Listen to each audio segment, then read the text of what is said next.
Hello, good morning, TGIF everyone! Welcome back to our YouTube channel. And right now, kasi nagko-contemplate kami nila kung sino ba ang unang magkukulay ng buhok or unang kukulayan ng hair dahil ang mga hair color namin ay nag-fade away. Fade away ba tawag? Nag-fade na, guys! Ngayon, sabi ko kay RJ kung wala ba tayong spin the wheel, ganun-ganun. Aba, pagtingin ko meron na pala. So, i-spin na natin kung sino ang unang kukulayan ng buhok. Kasi ang nangyayari sa amin, kukulayan ko siya, kukulayan niya ako. So, that's how it is. So, titingnan natin kung anong mangyayari. Kung sinong unang kukulayan at sinong unang magkukulay. Go! Baliktad ko na lang yung camera para mas makita niyo. Let's go! Saan ako yung unang kulayan? Ay, oh my God! Ay, oh my God! Di ba may magpa-pop up dapat na ganun dyan? Ayan na. Ayan na! Okay. Guys, ako unang kukulayan. Yes. Ang ganda ng lighting ko, no? Kasi meron akong ginagamit na ilaw na sobrang ganda. Ang ganda ng ano. Kala ko ba niya gumagana? Gumana na nga siya bigla eh. Ang ganda ng light, no? Share with you guys kung anong ginagamit naming hair color. This is the Bremod Cocoa Butter. Cocoa? Cocoa. Di ba cocoa daw ang basa doon, hindi cocoa? Correct me kung mali po, pero it's a Cocoa Butter Bremod. Yung akin is yung, oh my gosh, not that one. Kailang to, it's Milk Tea Ash. And then yung akin naman is, nagdadabog ka ba? Is the Matcha Chocolate. And yung ginagamit namin is Bremod Oxidizer, 9% para mas color na color. And we also have the gloves and then haluan niya tsaka yung sukulay. So that's it. Let's go. Let's start this. Hi guys, I'm done coloring my hair. Tapos na. Ako lang nagkulay kasi sila. Tinulungan niya lang ako sa may likod. Tapos ako magkukulay sa kanya. Di ba nag-spin the wheel pa kami? Yung spin the wheel pala is kung sino ang unang magkukulay. So yun. Ako yung nanalo. Hindi ko alam kung anong kalalabasan nito pero ipapakita ko na lang sa inyo later. Si Lam, alam niya yata kung anong kalalabasan ng hair niya. Kasi ito, out of the blue, bumili lang talaga ako. Let's see what will happen later. May lakad kasi kaming dalawa ni Lam. So, see. Tapos na rin mag-hair color si Lam. Tapos ko na siyang kulayan. Tignan niyo may lagpas-lagpas pa sa ulo. Hi guys! So, I'm already prepared dahil nga lalabas kami nilang ngayon at aalis kami, mag-grocery kami and then kain lang kami ng lunch sa labas. Ito na yung hair. So, parang wala namang nangyayari sa buhok ko. Parang ganun pa din naman yung kulay niya. Medyo naging darker lang siya. Yung kay Lam, ang medyo may colors. I'll take a few clips pag lumabas na kami pero hindi ko ipapromise na as in buong labas namin is papakita ko sa inyo. I also take some videos sa pag-groceries.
Hi guys! Hala!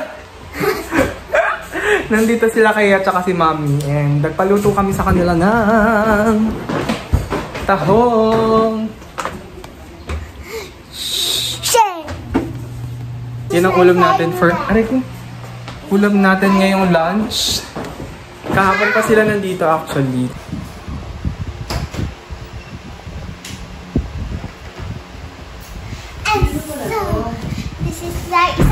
pusang matatakot. Huh? Itong pusang matatakot. Nasaan? Uy, bakit lumulapot eh? Pinos ko muna. Wala siya walo. Kaya lang. Ayan. La! Monster! Hi guys! Sila naman nagkakasala sa motibo nila. This is my, Hoy! Si Billy! Bella, pasok! Bella! Bella! Pasok, Ano pasok. ano yun ah? Pasok, pasok, pasok. Yan, si Bella makulit. Ang makulit. Yan, Hindi sila tayo. diba? Yung sa pangagin.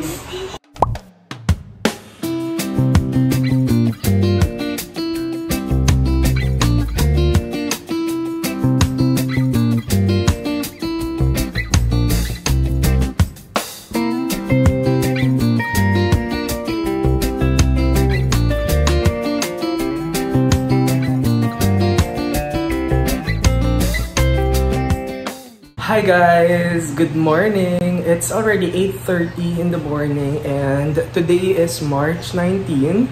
So alam niyo naman pag March 19, monthsary namin ng aking partner na si RJ, si Lam.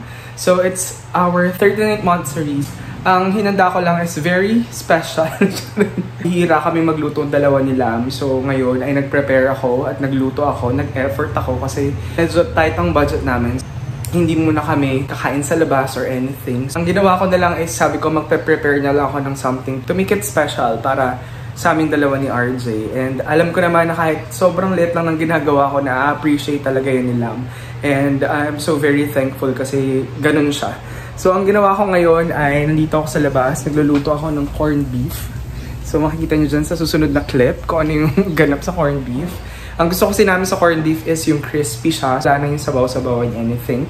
And onion and garlic is enough for us. Nagawa lang ako ng, makikita nyo doon, meron akong dalawang itlog na pula. Tapos may kamatis dito. Gagawa tayo ng itlog na pula na may kamatis. So,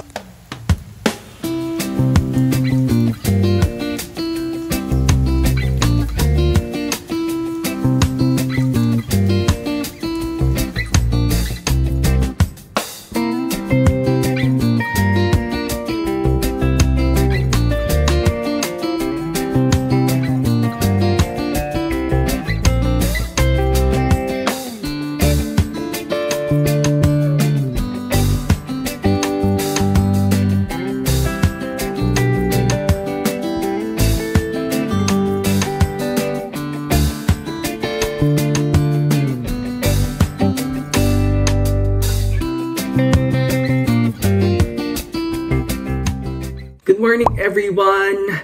Today is March 20. It's 2:09 a.m. My Tuesday work is done. It's day here in the Philippines pero Tuesday sa US. So, nag-iisip ako kung anong kakainin ko kasi I'm planning na kainin yung noodles dito, yung basta yung maanghang something. But I'm also thinking na bumili ng Angel's Burger sa labas. So I think lalabas na lang ako para bumili ng Angel's Burger para makapaglakad-lakad naman ako since I'm always na nasa bahay. Hindi ako masyadong nakakapaglakad sa labas. Ayun na lang yung gagawin natin today. I just want to check you out guys cause ang tagal kong hindi nakapag... Kamusta sa inyo? Kamusta naman kayo everyone? And I hope that you're doing well today. Natutuwa ako sa sarili ko. I'm proud of myself because tutuloy-tuloy ko yung paggawa ng mga contents although hindi siya consistent everyday na nakakapag-kamusta ako or nakaka-hi ako sa inyo. But hopefully, magtuloy-tuloy yung pag-edit at paggawa natin ng content. Bili muna ako ng cheeseburger sa Angel's Burger.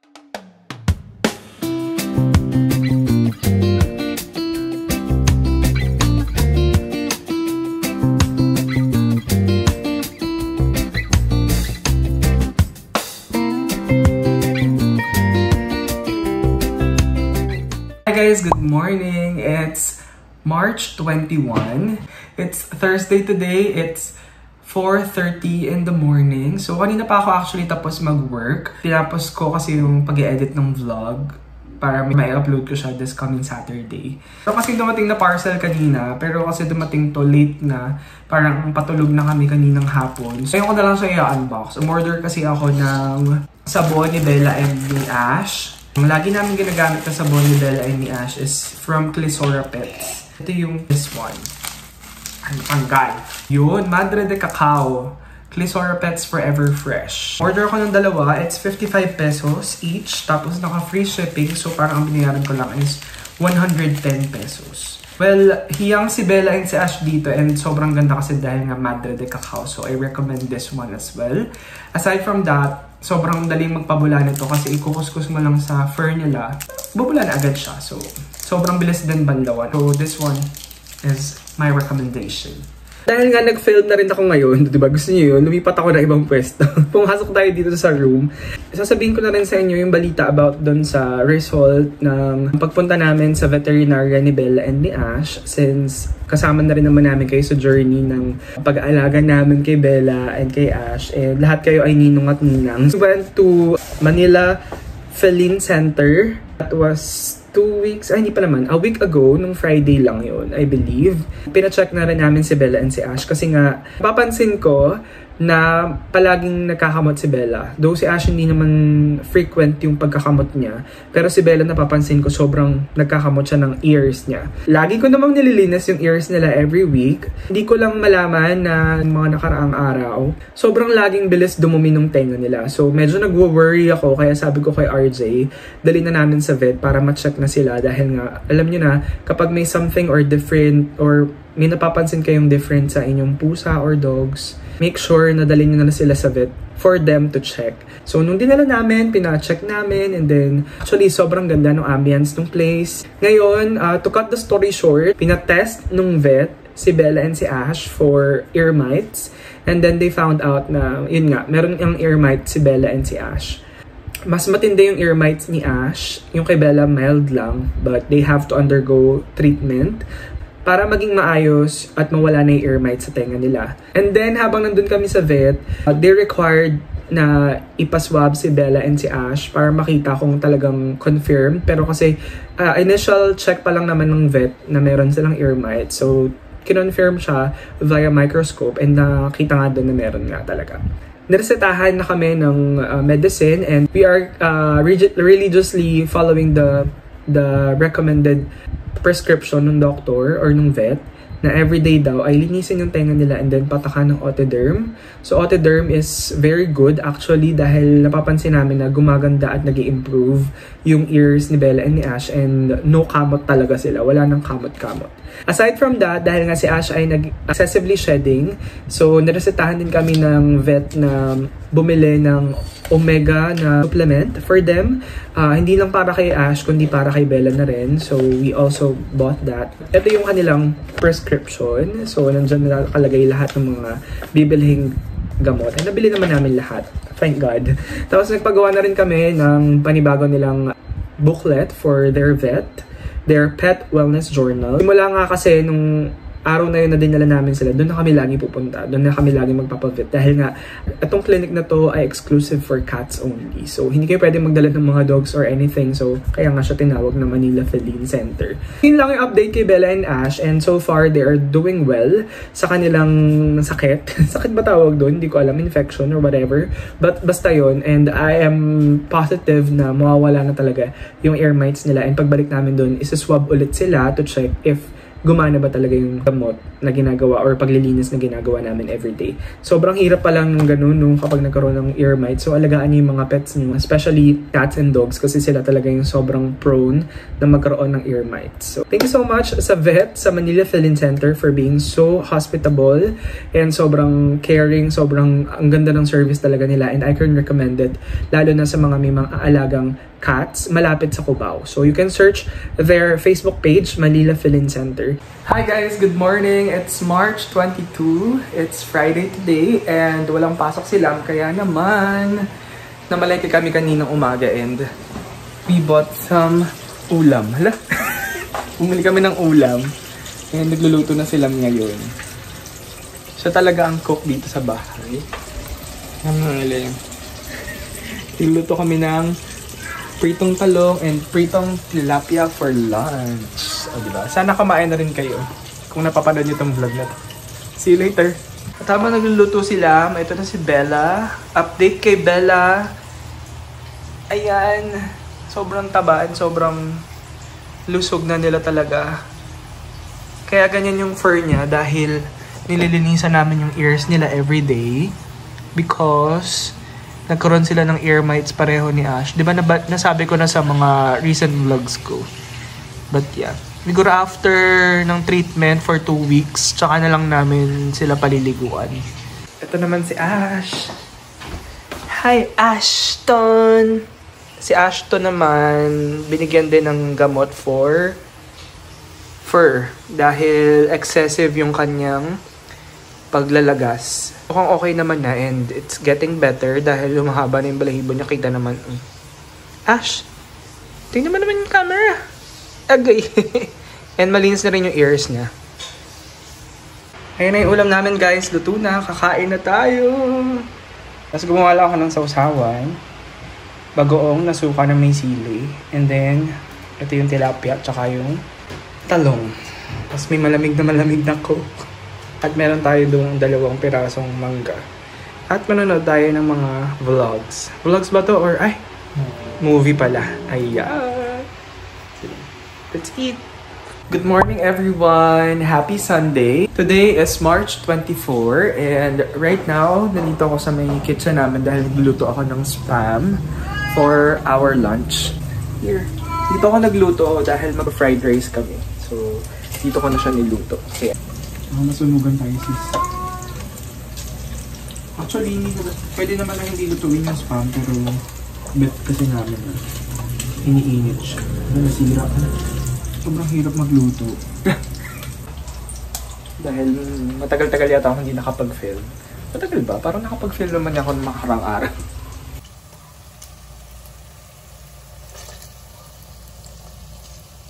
Luto na rin ako ng rice na ifa-fried rice natin mamaya. Antay-antay na lang. After ko magluto nun, magluto na tayo ng fried rice.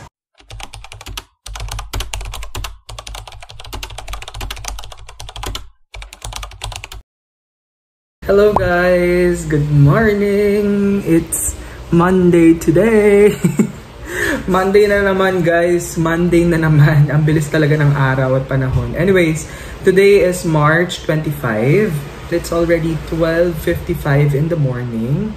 And naglalaba ko ngayon dahil wala naman kasing araw at oras yung paglalaba ko. Depende kung kailangan ng maglaba. But dapat talaga nakapaglaba na ako ng mga pillowcases and bed cover last week pa. Pero na-extend. Kasama ko ngayon si Bella and si Ash. Ayun si Bella.